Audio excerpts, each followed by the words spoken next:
Salut, c'est Tokanojo, j'espère que vous allez bien. Bon, récemment, je parle souvent de trucs négatifs à propos du Japon. Oui, ma chaîne critique pas mal de choses à la base, alors ça va. Mais il faut que tu le saches, j'aime le Japon autant que la France. Alors aujourd'hui, je parle d'un truc dont je peux pas me passer quand je rentre au Japon. C'est...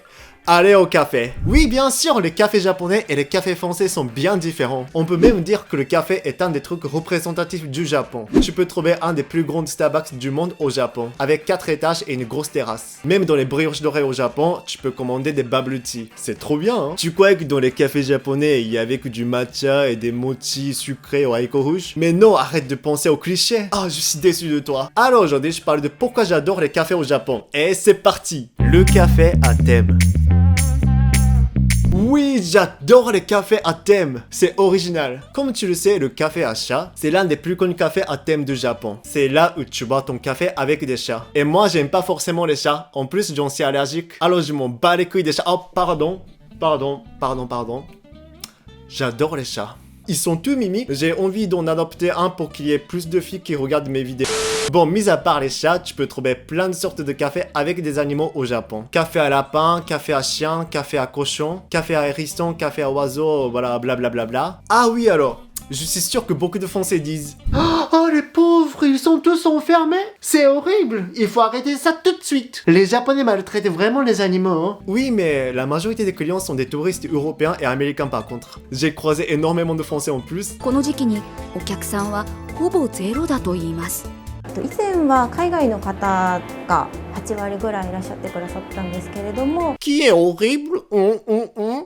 Mais ne t'inquiète pas, pour tous ceux qui ne souhaitent pas boire avec des animaux, je vais me présenter d'autres concepts de café. Par exemple, le café à hamac. Il y en a près de chez moi à Tokyo et c'est très relaxant. Et un café à Ashio. C'est un café où tu peux mettre les pieds dans un bain chaud. Oh, c'est trop bien. Et le café planétarium. Ta meuf sera complètement amoureuse de toi si tu l'y emmènes. Par contre, abuse pas de cette astuce avec toutes les meufs. Il y a aussi le maid café. C'est un café où tu peux boire avec des êtres humains déguisés bizarrement. Je ne suis jamais allé, alors je sais pas quoi veut dire là-dessus. Voilà, il y a plein de sortes de cafés originaux au Japon. Bien sûr, je ne critique pas les cafés de grandes chaînes, hein. Genre Starbucks, McCafé, Café de Crier... Café de Crier?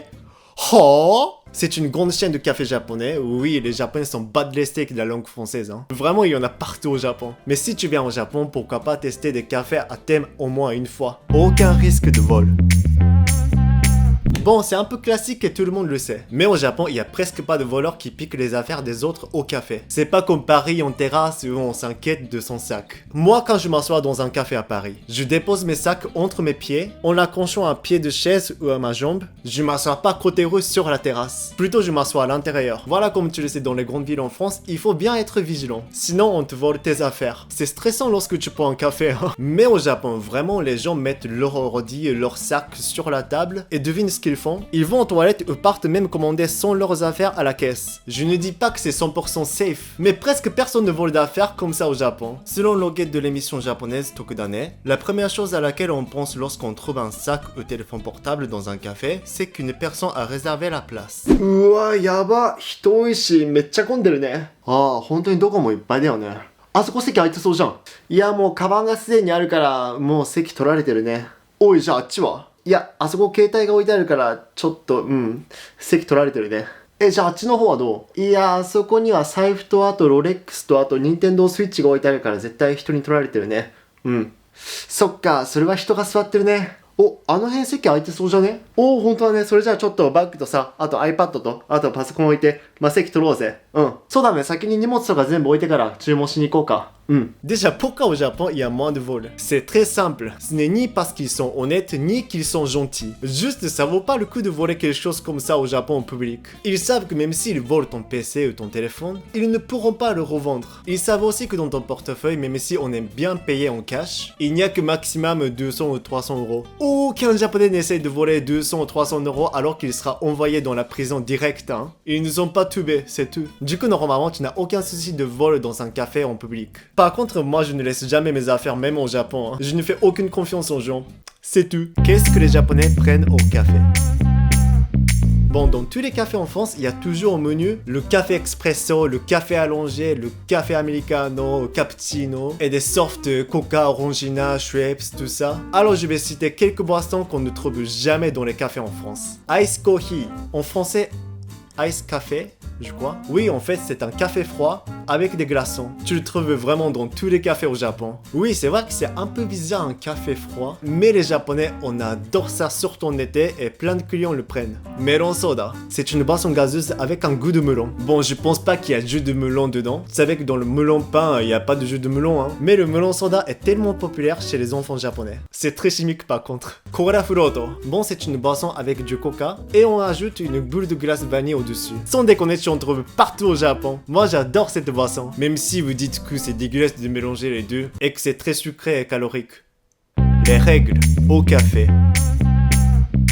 Faut que je te prévienne. Normalement au Japon, c'est strictement interdit de fumer dans un café, même en terrasse. Et donc voilà, même si les cigarettes japonaises sont moins chères, il ne faut pas tenter de fumer dans cet espace. Ah, j'ai oublié de dire un truc. C'est que dans certains cafés au Japon, c'est interdit de rester plus de 2 heures ou même étudier sur place. Il faut bien regarder avant d'entrer s'il y a une affiche comme ça, où tout est écrit en majuscule, en couleur rouge et tout. Parce que les cafés veulent que les clients viennent et partent tout de suite pour que l'économie circule. Ils ne veulent pas qu'ils restent très longtemps dans leur café. Oh, je déteste ce système, hein. Je suis un mec genre qui reste 8 heures avec un café à 1 euro. Café traditionnel. À la fin, je parle d'un type de café que j'adore au Japon. C'est le café traditionnel. On appelle ça kisaten. Bah si je dis café traditionnel japonais, tu imagines tout de suite du thé, du matcha. Mais j'ai dit café traditionnel. Alors ils servent du café, bien sûr. C'est en 1640 que le café a été importé au Japon pour la première fois. Ce sont les Hollandais qui en ont ramené au Japon. Et seuls les nobles pouvaient y goûter. Mais c'est fin 1880 que l'importation du café au Japon est devenue officielle. Malgré la guerre en tout cas, le kisaten est une première forme de salon de thé café et ça existe depuis plus de 100 ans au Japon. Alors dans le kisaten, à l'intérieur c'est calme avec des décorations vintage en bois, de la vieille musique jazz ou classique qui tourne en boucle. On dirait que c'est le salon de thé américain que les Japonais imaginaient à cette époque. Bon, qu'est-ce qu'on peut prendre là-bas? On peut commander un café filtré ou un café fait avec une cafetière à siphon, avec une pâtisserie, un gâteau au fromage, un truc comme ça. Franchement, il y a presque pas de jeunes dans ce genre de café. La plupart du temps, il y a que des vieux Japonais qui lisent leur journal tranquillement. Déjà, la devanture de ce genre de kisaten n'est pas très jolie contrairement à l'intérieur. Et pour les jeunes japonais, il y a vraiment une sorte de préjugé, genre c'est un truc de vieux et tout. Et il n'y a pas de bubble tea en plus, ni de dessert coloré rouge, rose, je sais pas quoi. Jamais d'Instagrammeurs viennent dans ce genre de café. Donc maintenant, il y a de moins en moins de kisaten. C'est triste, mais j'adore les cafés où il n'y a personne. Alors je suis content. Bon, maintenant j'espère que ça te donne envie d'aller dans les cafés au Japon. Dis-moi dans les commentaires. Si tu passes à Tokyo, je passe la majorité de mon temps dans des cafés calmes. Alors peut-être qu'on se croisera un jour. Dans ce cas-là, j'espère que tu m'inviteras. Et voilà, c'est la fin de la vidéo. Merci d'avoir regardé cette vidéo, j'espère que ça vous a plu. Abonnez-vous et partagez la vidéo s'il vous plaît. Salut!